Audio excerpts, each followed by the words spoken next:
요즘 인기 있는 예능 프로 가운데 나 혼자 산다라고 하는 프로그램이 있습니다. 혼자 사는 연예인의 생활을 이렇게 찍어서 이렇게 보여주는 관찰 예능이라고 합니다. 이 프로그램의 메인 MC와 또 우리나라 톱 그 모델인 이 멤버, 여성 멤버가 서로 연애를 한다고 합니다.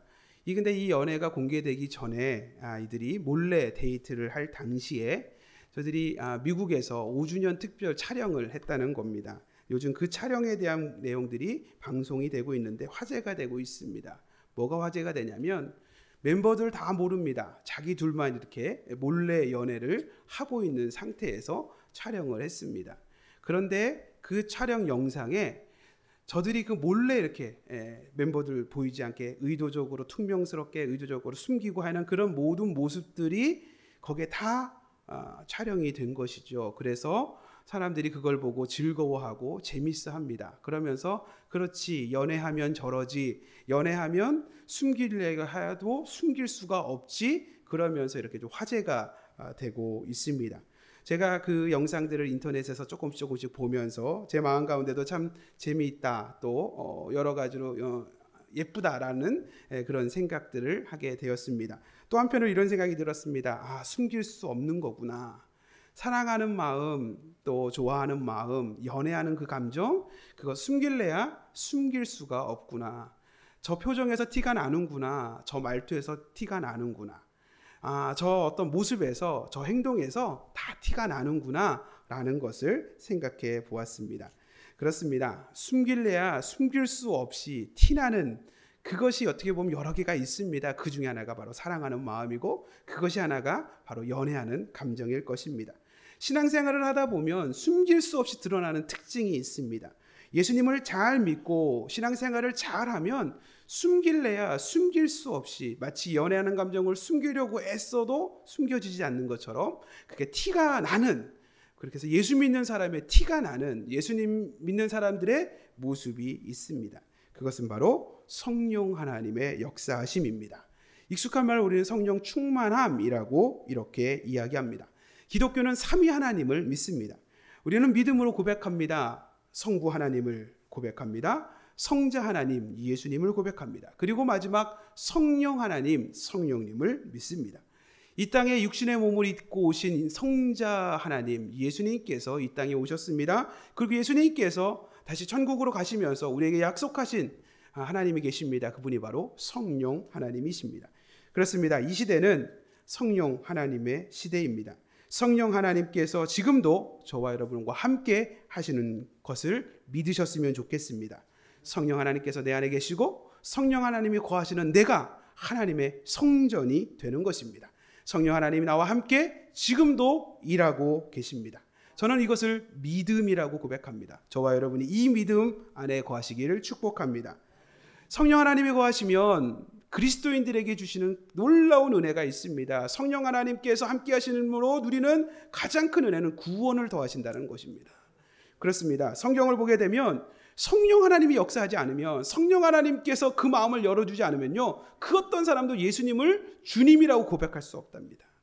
고린도전서 13장 3절에 성령으로 아니고는 누구든지 예수를 주라고 할 수 없느니라, 그렇게 말씀하고 있습니다. 그렇습니다. 성령 하나님의 가장 큰 은혜, 그것은 바로 우리가 예수님을 구주로 영접하게 되는 것이고, 구원의 은혜를 더하게 하시는 것, 그분이 바로 성령 하나님이십니다. 뿐만 아니라 성령 하나님의 은혜는 다른 것이 아닙니다. 저와 여러분을 위해서 기도하고 계십니다. 로마서 8장 26절에 이와 같이 성령도 우리의 연약함을 도우시나니 우리는 마땅히 기도할 바를 알지 못하나 오직 성령이 말할 수 없는 탄식으로 우리를 위하여 친히 간구하시느니라, 이렇게 말씀하고 있습니다. 그렇습니다. 혹시 옆에 있는 집사님이 여러분의 가정의 형편 때문에 기도하고 있다, 그 얘기를 알았어요. 그럼 여러분 어때요? 너무 고맙죠. 여러분 힘들고 어려운 순간에 목사님이 나를 위해서 기도해 준다는 걸 알았어요. 그러면요, 목사님에 대한 너무 고마움과 감사함이 있어요. 제가 그걸 느껴요. 그런데 집사님이 여러분을 위해 기도해 줘도, 목사님이 여러분 기도해 줘도 그것도 고맙고 감사한데, 성령 하나님께서 뭐라고요? 마땅히 우리가 기도할 바를 몰라서 어쩔 줄을 모를 때에도 우리를 위해서 친히 기도하고 계시다. 할렐루야. 여러분의 필요를 아시고, 여러분의 형편을 아시고, 여러분의 상황을 아시고, 여러분의 마음을 아시고 친히 지금도 기도하고 계십니다. 그렇습니다. 그러기에 성령 하나님의 은혜가 복입니다. 성령 충만함은 우리에게 주신 하늘의 놀라운 은혜이며 복입니다. 뿐만 아니라 우리 삶에, 우리 가정에, 우리 교회에 성령 충만함은 변화를 일으킵니다. 부흥을 일어나게 합니다.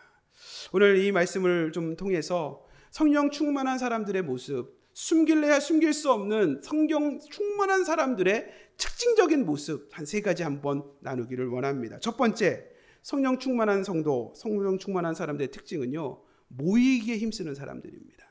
오늘 본문 한번 읽겠습니다. 사도행전 2장 1절을 읽습니다. 사도행전 2장 1절을 읽겠습니다. 사도행전 2장 1절 읽겠습니다. 1절 읽습니다. 시작.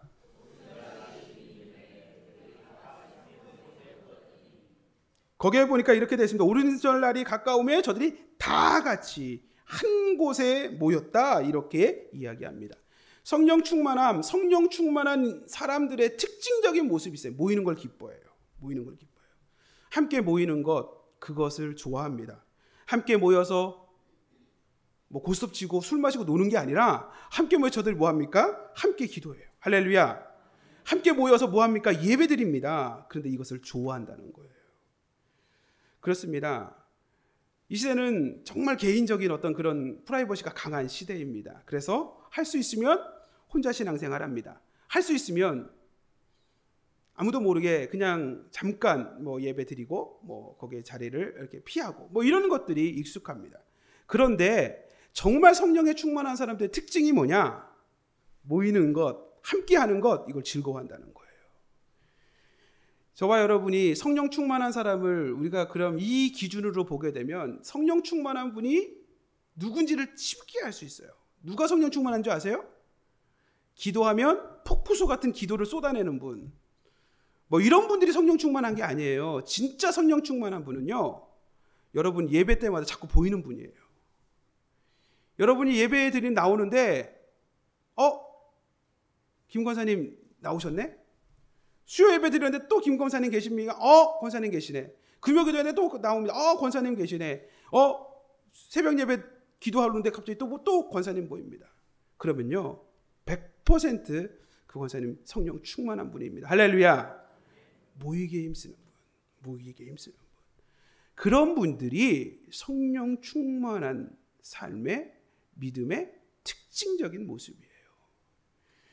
저와 여러분이 왜 모이는 게 중요합니까? 모이면요, 집중력이 생겨요. 집중력. 근데 집중력은요, 우리가 생각하지 못했던 놀라운 결과를 이루어냅니다.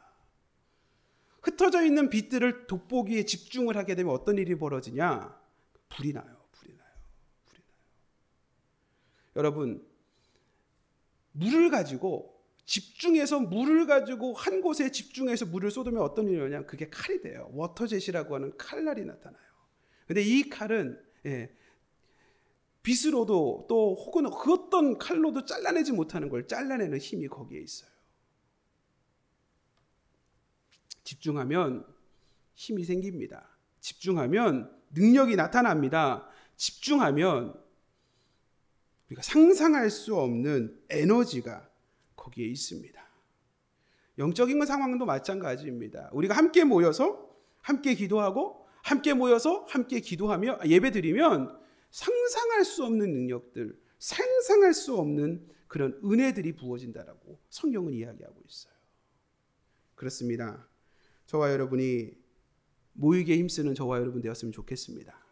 함께 모이는 일을 기뻐하는 믿음의 종들 되시길 축복합니다. 전도 잘 못하시죠? 제가 여러분에게 말씀드립니다. 여러분 전도할 뭐 다른 어떤 것보다 가장 최고의 전도는 뭐냐? 여러분이 여러분의 자리를 지켜주시는 거예요. 여러분이 여러분의 자리를, 그 자리를 지켜주시고 그 자리에서 함께 기도하고 함께 예배드리는 것, 그것 이상으로 빛나는 전도가 없습니다.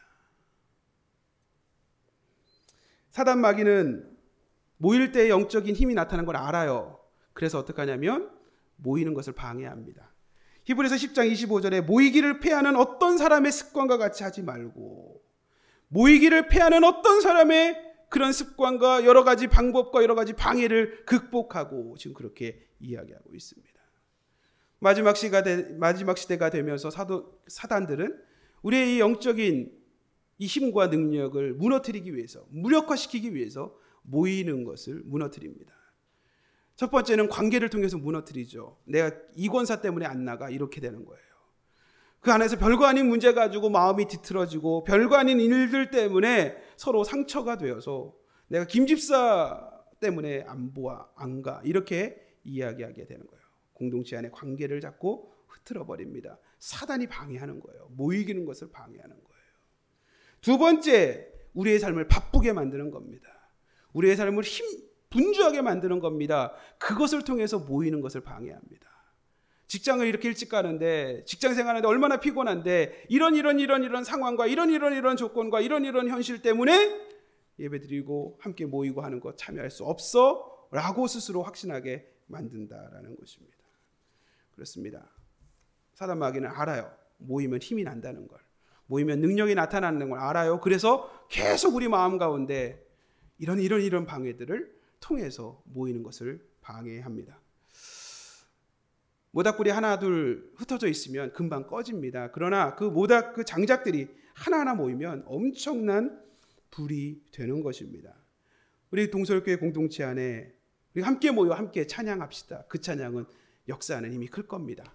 우리가 함께 기도합시다. 그곳에 기도의 응답이 풍성해질 것입니다. 우리가 하나님께 함께 예배 드립시다. 하나님의 영광이 이 지역 가운데, 이 사회 가운데 선포되어지는 역사가 있게 될 줄로 믿습니다. 미사 지역에 우리가 새로운 성전 건축하였고, 우리가 건강한 꿈과 비전 가운데 하나님께 기도합니다. 우리 동서교회를 하나님 사용하여 주옵소서. 하나님 이 지역에 하나님께서 허락하신 하나님의 사명 감당케 하여 주옵소서. 우리가 이렇게 기도한다면 우리가 할 일이 있습니다. 우리 교회가 성령 충만한 교회가 되게 해달라고 기도해야 돼요. 성령의 역사하심이 없으면 안 됩니다. 성령의 역사하심이 있어야 그 사명 감당할 수 있습니다. 그리고 그 성령의 역사하심의 시작, 모이는데 힘쓰는 우리들이 되어야 돼요. 우리의 자리를 지켜주는 겁니다. 우리가 예배의 자리에 함께 하는 겁니다. 여러분, 우리가 4월 28일에 우리 어린이 큰 잔치 함께 한다고 하는데, 이게 사실은 이제 주일학교 보서 어린이 가까운 친구를 초청하다 가친친이라고 이렇게 시작을 했어요. 근데 일을 벌리다 보니까 또 이게 허리가 커지고 하남시 어린이를 위한 이렇게 타이틀이 딱 들어가 버리니까 제 부담이 너무 커졌어요. 그래서 왜 이렇게 일을 자꾸 벌리는지, 왜 일이 자꾸 이렇게 그냥 초청해가지고 아이들 세가지고 춘잔지로 해야지, 이걸 또 왜 이렇게 일을 또 크게 벌리는지 제 걱정이 되는데, 이거 타이틀 나와서 광고 붙고 하는데 이거 안 할 수 없어요. 근데 제가 마음가짐이 뭐냐면, 우리 어쩔 수 없다. 모여서 기도하자. 그래서 저희가 금요기도회 3주를 우리가 함께 특별 기도회로 여러분들 함께 하겠습니다. 우리가 3주 동안은 우리가 여기 본당에서 우리가 기도할 거예요. 같이 기도하면서 하나님께서 어린 생명들, 어린 자녀들을 위한 우리 교회가 섬길 수 있는, 또 그들을 사랑할 수 있는 우리의 방법, 우리의 기도로 그들을 섬겨낼 수 있도록 위해서 좀 함께 참여해 주시면 꼭 감사하겠습니다. 두 번째, 성령 충만한 사람들의 특징이 있습니다. 그 특징은요, 자기 능력 이상의 삶을 삽니다. 사람은 누구나 자기의 현실, 자기의 현재에 그것을 통해서 자기의 마음의 한계를 긋고 살아갑니다. 왜냐하면 우리의 삶이 너무 치열한 경쟁 사회이기 때문에 그렇습니다. 어떤 분들이 이렇게 얘기합니다. 경쟁을 좋아하지 말아라. 경쟁을 조심해라. 경쟁을 거부해라. 이렇게 이야기합니다. 그러나 또 한편으로 본다. 그럼에도 불구하고 경쟁력 있는 사람은 되어야 된다. 이렇게 얘기합니다.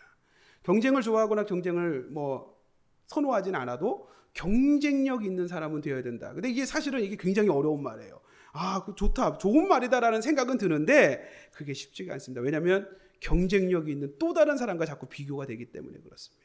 여러분, 돌아보면 경쟁력 있는 사람이 너무 많아요.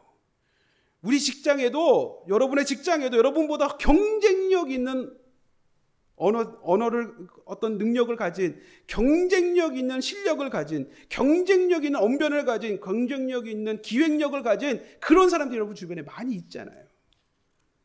그러다 보니까 어떠합니까? 우리는 나는 이 정도의 삶을 살 거야 스스로 한계를 짓습니다.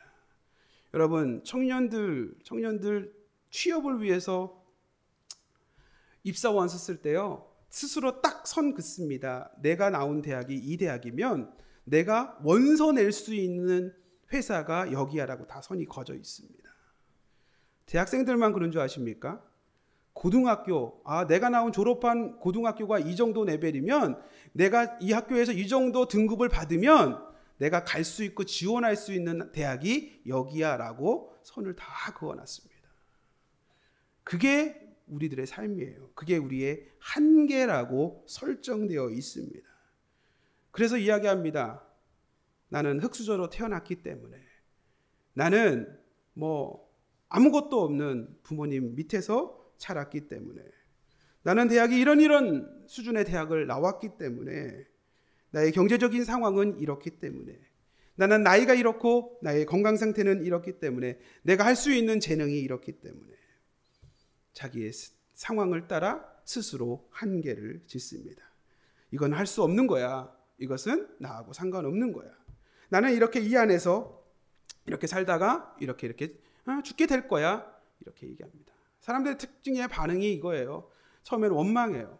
부모에 대해서 원망하기도 하고 상황에, 사회에 대해서 원망. 그러다 나중에 스스로 자책합니다. 열심히 살 걸, 열심히 할 걸, 이렇게 자책합니다. 그러고는 결론은 뭐냐? 스스로 자포자기하는 거예요. 포기하는 거예요. 될 대로 되라. 나는 여기서 이렇게 한다. 이게 삶의 어떤 패턴인 것 같아요. 그런데 성령의 역사심, 성령 충만함을 경험한 사람의 특징이 뭐냐? 그 한계를 뛰어넘더라는 거예요.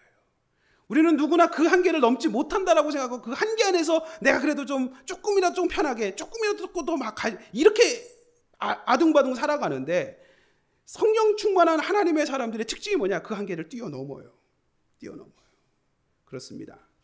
하나님께서는 저와 여러분의 실력 보지 않으십니다. 저와 여러분의 능력 보지 않으십니다. 저와 여러분의 조건 보지 않으십니다. 한 가지 보세요. 성령 충만한가? 할렐루야. 성령 충만한 자를 하나님께서 선택하시고 성령 충만한 자를 하나님이 사용하십니다. 우리의 능력이 부족하다면 어떻게 합니까? 하늘로부터 부어지는 능력으로 채우면 됩니다. 그게 성령이에요. 사도행전 오늘 2장은 성령의 역사하심에, 성령 충만함에 대한 기록된 본문이에요. 근데 이 사도행전을 기록한 저자가 누구냐면 누가복음을 저자는 누가예요. 누가가 이 사도행전을 기록했는데, 누가복음을 기록한 누가가 누가복음과 이 사도행전을 연결해서 기록했다고 봐도 틀리지 않습니다. 그런데 누가복음 마지막 장 24장에 보면 이 성령의 역사하심에 대하여 이렇게 이야기합니다. 누가복음 24장 49절 한번 읽겠습니다. 누가복음 24장 49절. 누가복음 24장 49절.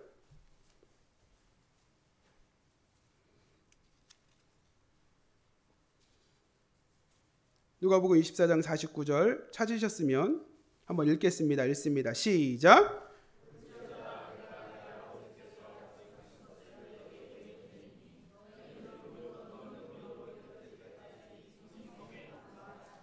거기에 보면 이렇게 되어 있습니다. 하나님께서, 아버지께서 약속하신 것을 너에게 보낸다. 뭐예요? 이게 성령인데, 이 성령을 어떻게 표현하면 위로부터 능력으로 입혀질 때까지 이렇게 표현하고 있어요.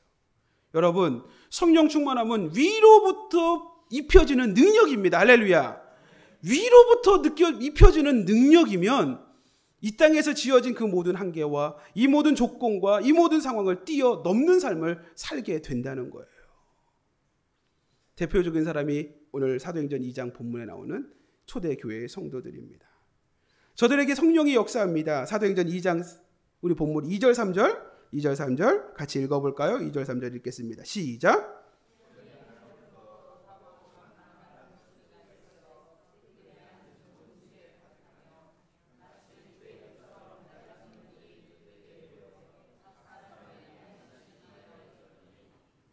거기에 보면 이렇게 씁니다. 급하고 강한 바람 소리가 하늘로부터 부어지는데, 그런 그 시간을 통해서 혀처럼 생긴 성령의 불이 각각 사람들에게 임했다는 겁니다.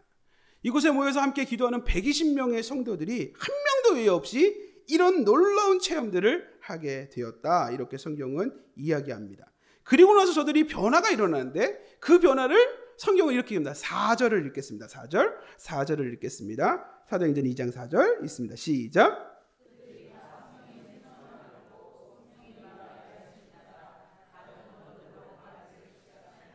쉽게 말해서 저들이 방언을 하기 시작했다는 거예요. 성령이 저들이 각 10명에게 120명의 성도들에게 다 임하고 나니까 저들이 가장 급격스럽게 나타난 게 뭐냐면, 저들이 다른 언어를 말한다, 방언을 말하기 시작했다 이렇게 얘기해요. 근데 이 방언이 개인적인 기도를 위해서 하는 영적인 방언이 있습니다. 우리가 뭐 잘 아는 대로 뭐 이렇게 뭐 랄랄랄랄라든가 뭐 이렇게 어떤 분들 기도하다 보면 본인도 무슨 내용인지 모르고 남도 무슨 내용인지 모르는 그냥 막 하는 기도가 있어요. 그 개인 기도를 위해서 도움이 되는, 장기적으로 좀 계속 기도하는데 도움이 되고 여러 가지로 그런 신앙생활에 도움이 되는 그런 개인적인 영적 방언이 있어요. 근데 이 사도행전 2장 4절에 나오는 이 방언은 그 개인적인 영적 방언이 아니라 이건 철저히 외국어였어요. 무슨 말이냐면 발음이 정확한 외국어, 뜻과 내용이 정확한 외국어로 저들이 그렇게 기도를 했다는 거예요. 그랬더니 자기들이 기도를 하고 나서 내 입에서 외국어가 나오네? 이게 뭐지? 이렇게 자기들이 스스로 놀란 게 아니에요. 진짜 많이 놀란 사람들 누구냐면 그 기도를 들은 다른 여타의 사람들이에요. 사도행전 2장 7절 8절 읽겠습니다. 사도행전 2장 7절 8절 읽겠습니다. 사도행전 2장 7절 8절 사도행전 2장 7절 8절 읽겠습니다. 읽습니다. 시작.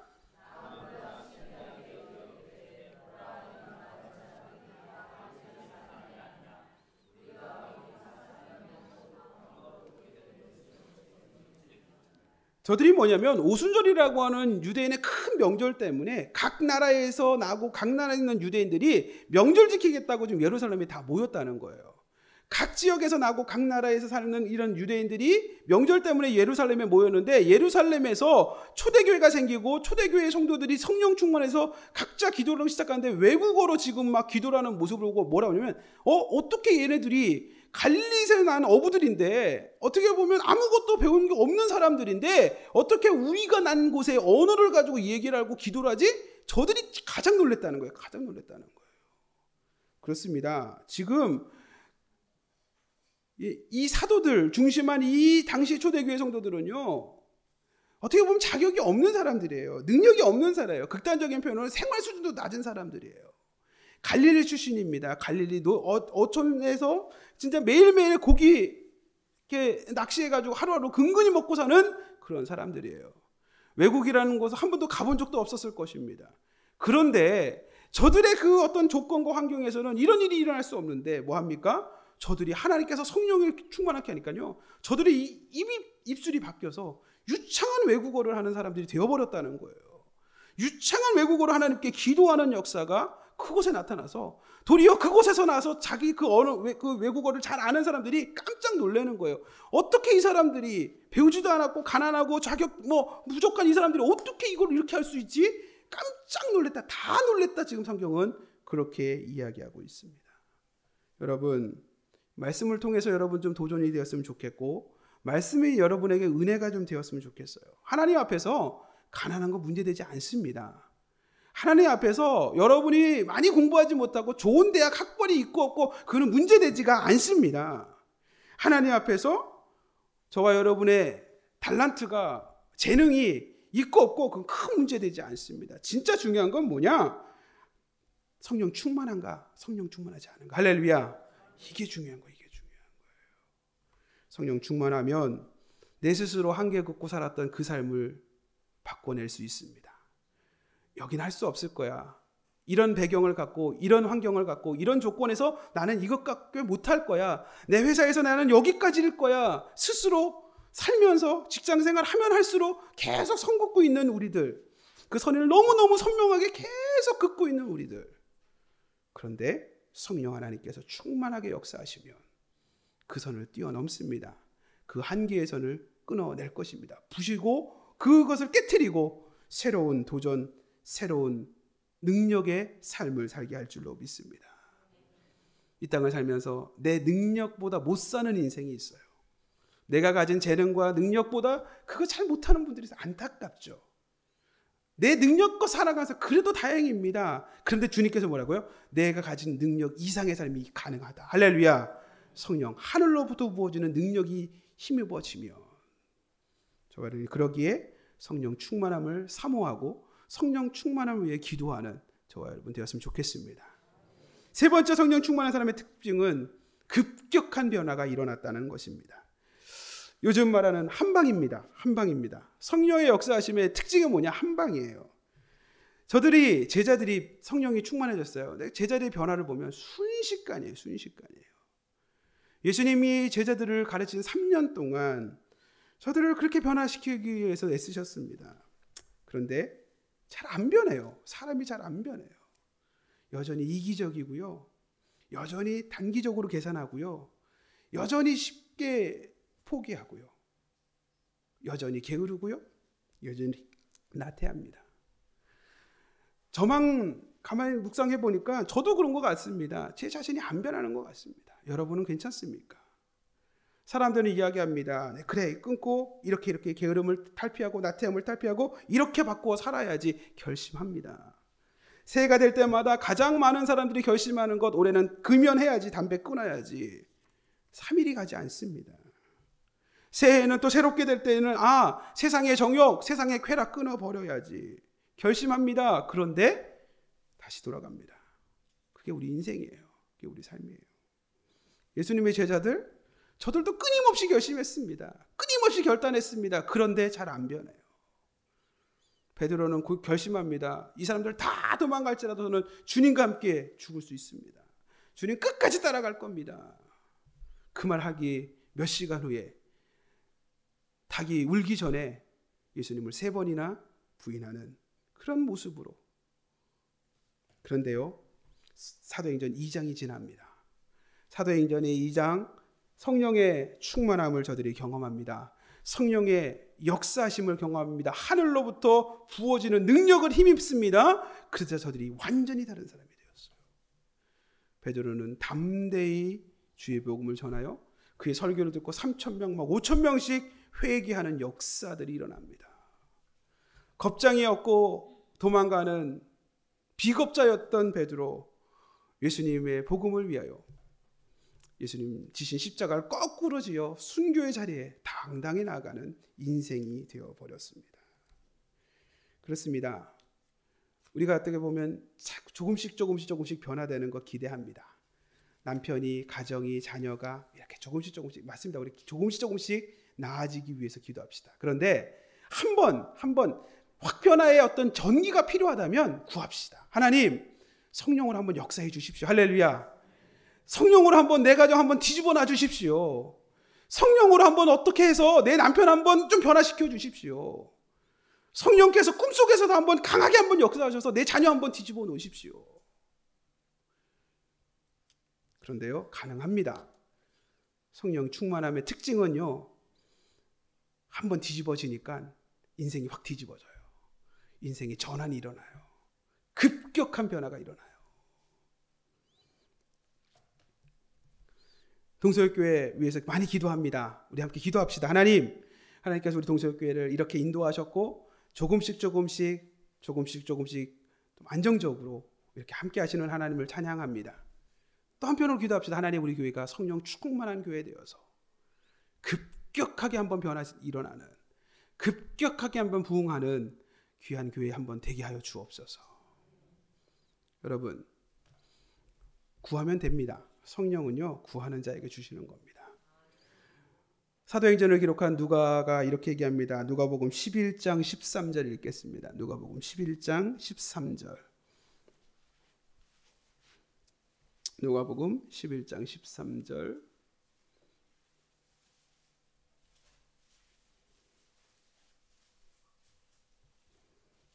누가복음 11장 13절 한번 읽겠습니다. 읽습니다. 시작.